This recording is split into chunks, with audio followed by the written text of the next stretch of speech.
भोलेनाथ कभी तुम्हारे सामने नहीं आएगा। मेरा ओगड़दानी, मेरा त्रिकालदर्शी, मेरा कैलाशी, मेरा अविनाशी, मेरा शिव तुम्हारे पास कभी नहीं आएगा। पर किसी ना किसी रूप में, किसी ना किसी के रूप में, कोई ना कोई के रूप में वो तुम्हारे पास आकर खड़ा हो जाएगा। किसी ना किसी रूप में वो तुम्हारे पास में आकर खड़ा होगा। उस समय आपको केवल जानना है कि मेरा महादेव नहीं आया, पर मेरा महादेव किसी को भेजा जरूर। मेरा महादेव नहीं आया है, पर मेरा महादेव किसी को भेजा जरूर है। उस समय हमको पहचान, उस समय हमको जान।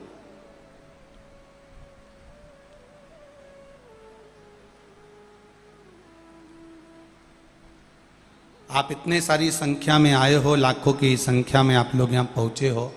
आपके स्मरण में होगा, घर पर 10 मिनट बैठकर देखना और 10 मिनट किसी शिवालय में, जहां शंकर का शिवलिंग हो, जहां शिव जी की आराधना होती हो, जहां शंकर भगवान विराजमान हो, वहां उस शिवालय में 10 मिनट बैठकर देखना। दुनिया की शीतलता, दुनिया की शांति, दुनिया का सबसे बड़ा सुकून कहीं मिले ना मिले, पर किसी शिवालय में जहां शंकर भगवान का शिवलिंग विराजमान है, उस शिवालय में थोड़ी देर जाकर बैठना। दुनिया की सबसे बड़ी शीतलता। ना वहां पंखा चलेगा, ना वहां कूलर चलेगा, ना वहां एसी चलेगा, ना वहां कुछ भी होगा, पर इतनी ठंडकता होगी, इतनी शीतलता, इतना आनंदता होगी कि आपको लगेगा कि यहां मेरा महादेव विराजमान है। स्वयं कैलाश पर्वत यहां पर विराजमान, स्वयं कैलाश पर।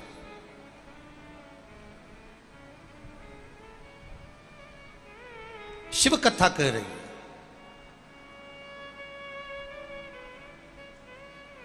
जन्म देने वाला वो, मारने वाला वो, बचाने वाला वो। जैसे दधीची ऋषि की अस्थियों को लेकर चले गए देवता, और दधीची ऋषि ने अपने तन को भस्म कर लिया, और उनकी धर्म पत्नी सुवार्च को मालूम पड़ा कि मेरा पति चले गया और मैं गर्भ से हूं, मेरे गर्भ में संतान है, और ये गर्भित संतान मैं क्यों जन्म दूं अब इस संतान को? इस संतान को जन्म देने से मुझे लाभ क्या है? इस संतान को जन्म देने से मुझे फायदा क्या है? जब मेरा पति चले गया तो इस संतान को मैं क्यों जन्म दूं? किस लिए जन्म दूं? विचार करा। पीपल के वृक्ष के नीचे 2 पत्थर उठाकर सुवार्च ने अपने गर्भ पर मारना प्रारंभ करा। जब गर्भ पर अपने पत्थर से प्रहार करने लगी तो देवाधिदेव महादेव वहां प्रकट हो गए। क्या कर रही हो सुवार्च? क्या कर रही हो?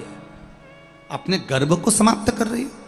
सुवार्च कहती है कि मेरा पति चले गया, पति गया, अब मैं इस गर्भ को रखकर करूंगी भी क्या, क्योंकि पति ही नहीं है। पति नहीं तो इस गर्भ का मैं क्या करूंगी? मेरी संतान का मैं क्या करूंगी? सुवार्च, ये अच्छी बात नहीं, ये श्रेष्ठता नहीं है। गर्भित नारी के गर्भ में जो बच्चा है उसको पूर्ण तरह से जन्म देना एक नारी का कर्तव्य है। मेरा पति चले गया तो मैं क्या करूंगी जन्म देकर? सुवार्च ने शंकर भगवान के सामने फिर पत्थर उठाया, उठाकर फिर मारने लगी। शिव जी ने कहा, रुक सुवार्च, ये क्या कर रही है तू?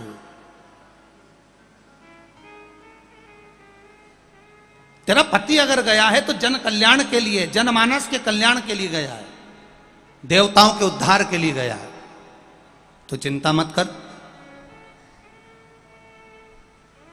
तेरे गर्भ से जो बच्चा जन्म लेगा वो बच्चा कोई साधारण नहीं होगा। स्वयं शिव का एक अंश तेरे गर्भ से जन्म लेगा और उसका नाम पिपलाद होगा।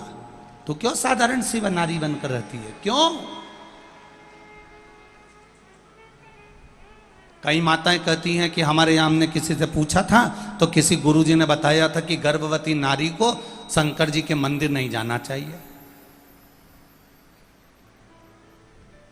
फिर कोई माता जी ने लिख कर भेजा कि कोई हमने किसी के मुंह से सुना था कि जिसका गर्भ ठहर जाता है, गर्भवती नारी को शंकर जी के मंदिर नहीं जाना चाहिए, शिव जी पे जल नहीं चढ़ाना चाहिए, शंकर जी की पूजन नहीं करना चाहिए, शिवलिंग का स्पर्श नहीं करना चाहिए। पहले तो जिसने तुमको बताया कि गर्भवती नारी शंकर के मंदिर नहीं जा सकती, गर्भवती नारी शंकर जी की पूजन नहीं कर सकती, गर्भवती नारी शंकर जी को जल नहीं चढ़ा सकती, गर्भवती नारी शिव जी का भजन नहीं कर सकती, ये कौन सी पुराण में लिखा है? कौन सी पुराण में लिखा है? कौन से शास्त्र में लिखा है कि गर्भवती नारी को शिव जी का भजन नहीं करना चाहिए? यहां शिव महापुराण की कथा कर रही है, पिपलाद की कथा कर रही है कि पिपलाद की मां सुवार्च गर्भ से है और गर्भ को नष्ट कर रही है, तो देवादिदेव महादेव आकर बचा रहे हैं और शंकर जी कर रहे हैं। तो चिंता मत कर सुवार्च, तेरे गर्भ में जो संतान है वो शंकर का ही एक अंश रहेगा और उसका नाम पिपलाद होगा। शिव जी ने वचन दे दिया, जो नारी गर्भ अवस्था के समय पर भी मेरा दर्शन करती है, जो नारी गर्भ अवस्था के समय पर भी शिव की आराधना करती है, उसके गर्भ से जो संतान पैदा होती है वो कभी विकलांग पैदा नहीं होती, वो संपूर्ण पैदा होती है। ये शिव आराधना का फल है।